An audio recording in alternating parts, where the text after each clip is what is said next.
Mathew Dowd, thank you so much. Why are you running for lieutenant governor, and what are your priorities?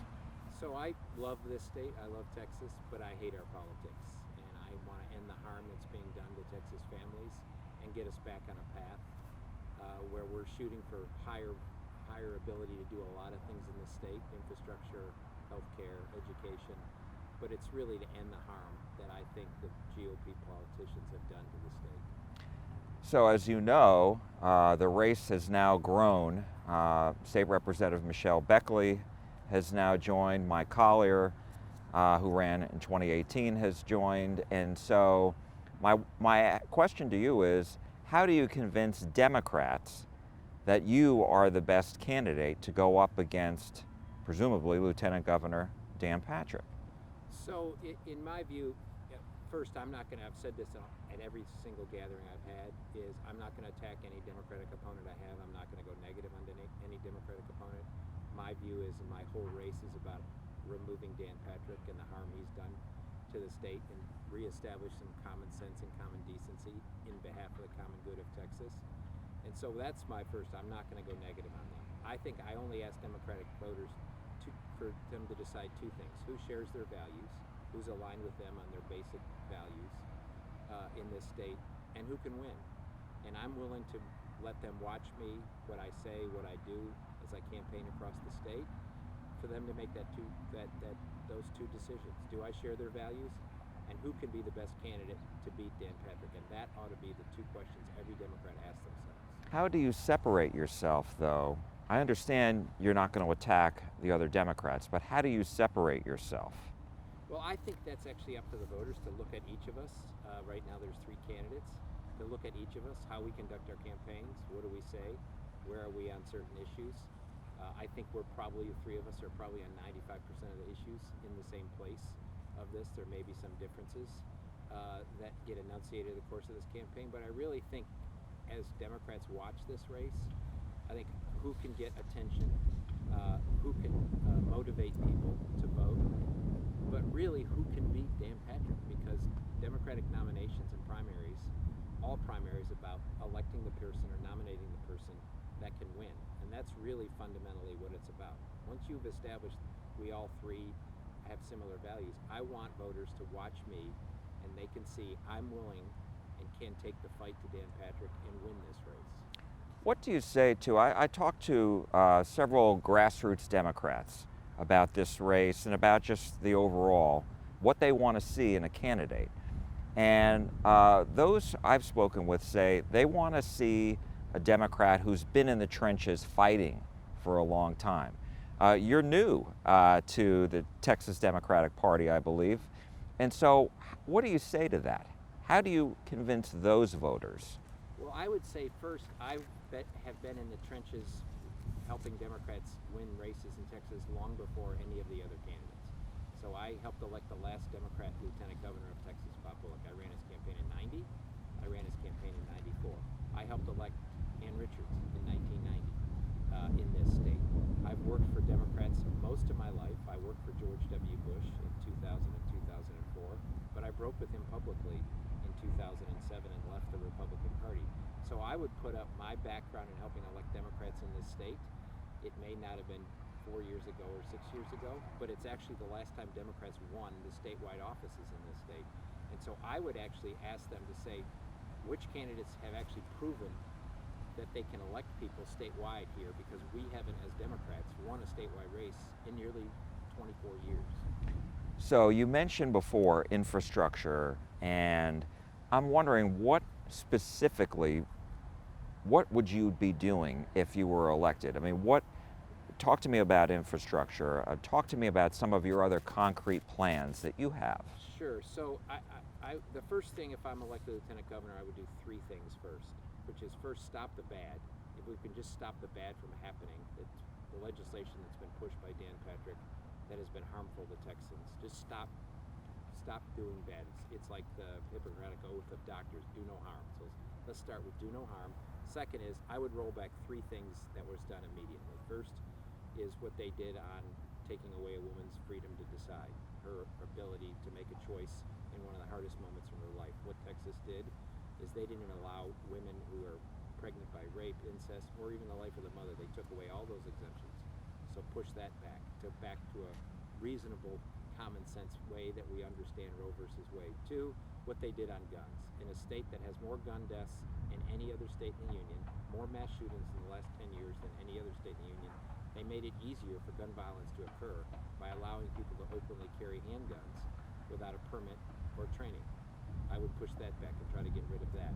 And the third is voting rights. We rank 50th, not 15th, not 5th, 50th in ease of voting in Texas. And they've made it harder for people to vote in this. They put more impediments in place.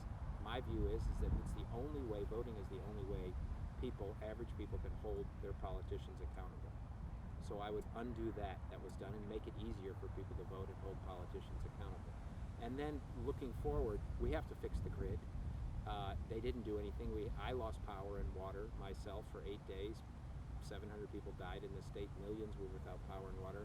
You would think that the legislature, after they were warned 14 years ago to do this, re-warned 10 years ago, and then we had this awful, snowpocalypse happen in February of last year. They did nothing. They didn't mandate weatherizations. They didn't do any of that. So we're about to go through another cold winter where it could easily happen again. So we have to fix the grid. And the onus ought to be put on the power companies that made the billions of dollars to pay for it, to weatherize it so this doesn't happen again. I would expand Medicaid. There's no reason for us not to expand Medicaid. It's dollars we pay to the federal government that they're offering to give us back. It costs the state nothing to do. It creates 240,000 jobs because we need more nurses, more doctors, more healthcare facilities in the course of this. And it lowers private insurance because the pool of people that have insurance is now widened. And so when I look at it, that's what I would do. And the other thing I would do is we have to reallocate more money from the state to go to local school districts. Over the course of the last 20 years, there's been cuts made in the state's allocation to local school districts. And so either they lack the resources in a local school district, like here in Dallas and surrounding areas, or they have to raise property taxes, which is often very hard to do. And so I would go back to the time where the state had a much higher allocation of money to local school districts than they do now. Let me ask you about those three things that you just mentioned as it relates to the grid. As part of the Senate bill that passed, that became law, they do have to, the electric, those who are operating the power generators have to winterize, at least for now, by the 2011 standards that were never really set in stone and required. And the PUC and ERCOT are still working on others. Are you saying that's not good enough? Oh, it's definitely not good enough. First of all, there's a provision in the bill that they can opt out of doing it. If they pay a certain amount of money, they can opt out of doing it. So they can write a check to the state and opt out of doing it. And the second thing, which is, I think, even more problematic, is we've already seen that ERCOT and PUC won't regulate these funds. They won't come down on them because basically they're captive of those interests. They get contributions from those interests at the Railroad Commission. The governor gets contributions from it. The lieutenant governor gets contributions. So the idea that the regulators who are in bed with these companies would actually do anything and come down on them to force them to do anything is ludicrous. So first, they allowed this bill to go through with an opt-out provision in it. And second, we're going to depend on regulators who could have done this 10 years ago or 5 years ago or a year ago and still didn't do it. I don't trust them. And on Medicaid, my understanding is that the federal government still requires Texas and states to chip in 10% after a certain amount of time. Do you worry that the costs on that could grow astronomically? No, actually, because the studies have shown because of the cost savings that you have and because some local cities put money in and the state's healthcare costs have risen so dramatically, by expanding the pool in Medicaid, you recoup the 10% that the state's required to. So an overall effect on our state budget is zero. The overall effect on our state budget when this happens, and every other state has seen this as well that has done this, there's no net loss of money in the state budget. It actually is a net gain because of the pool of people in healthcare and the costs go down. So it's not a problem. It makes no common sense to me.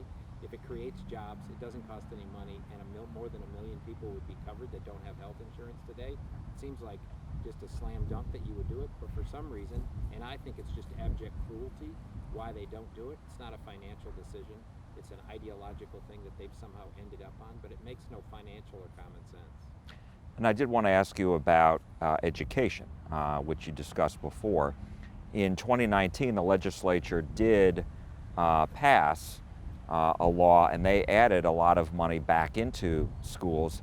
They reduced the amount that was relied on as far as property taxes are concerned. You're saying that you want to see that expand more, so the state increased that. Yeah, well, what they did is all of the cuts that had been done over 20 years, they just went back on some of the cuts. They didn't go back on all of the cuts that have been done since the 90s, when a much higher share was done. We need to go back to the time when it was a much higher share.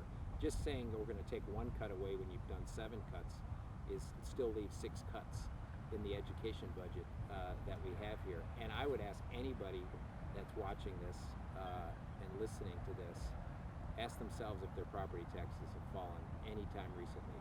Almost every single person in the state's property taxes have risen, and that's directly linked to the fact that we do not fund enough at the state level to education, because most of the property taxes locally fund the schools right now. And it's based to get basic resources. So teachers, many teachers right today have to buy school supplies because there's not enough money there.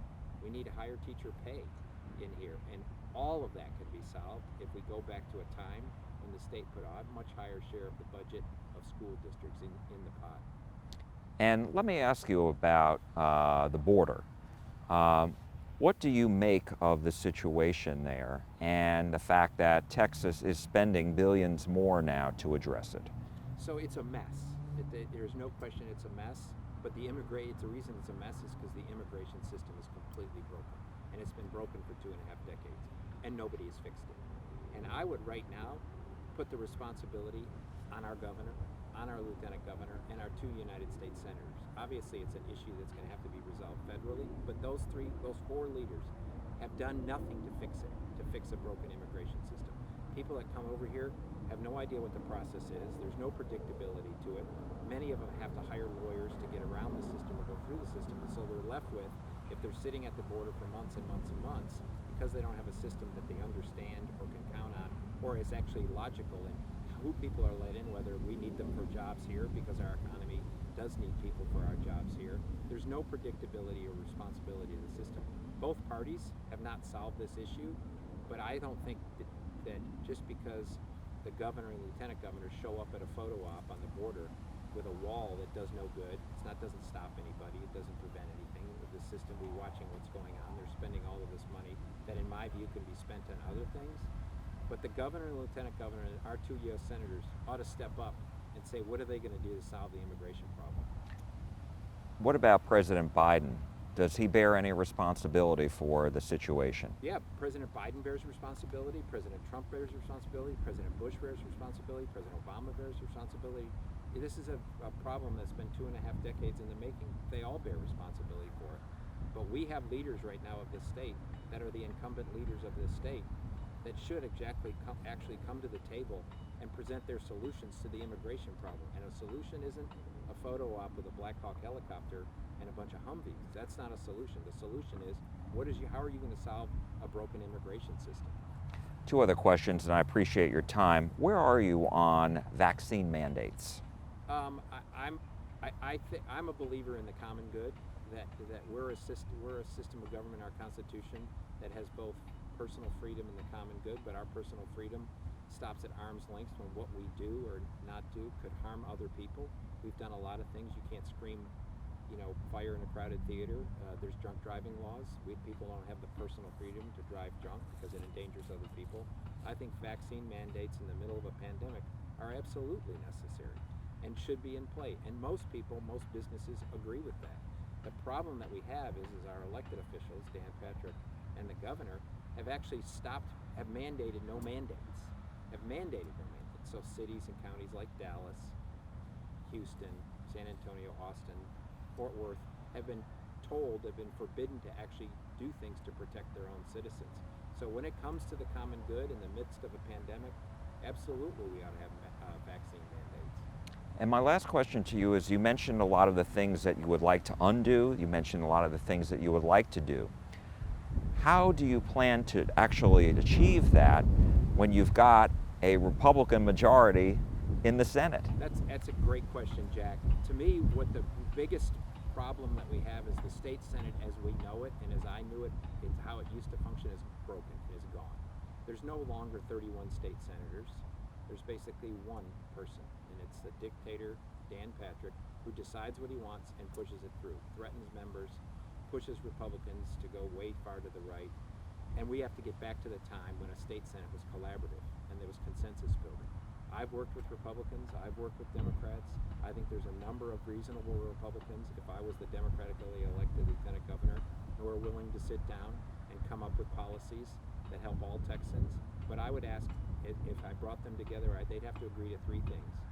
One, they have to agree that policies have to help everybody, all people. Two, they have to believe in the common good, that the idea of government is for the common good of everybody. And three, they have to believe policies should be based on science and facts. And if you come to those, I don't care if you had a red jersey, a blue jersey, a green jersey, a purple jersey, I don't care. If you have those three things, then we can work this out. It may not be perfect system. It requires compromise and, as I say, consensus. It's how it worked in the 90s when you could come together, Republicans and Democrats could come together. That's the state Senate we need, but that's the state Senate that no longer exists, primarily broken by Dan Patrick. Mathew Dowd, thank you so much for your time today. We appreciate it. Thanks, Jack. Great to be here.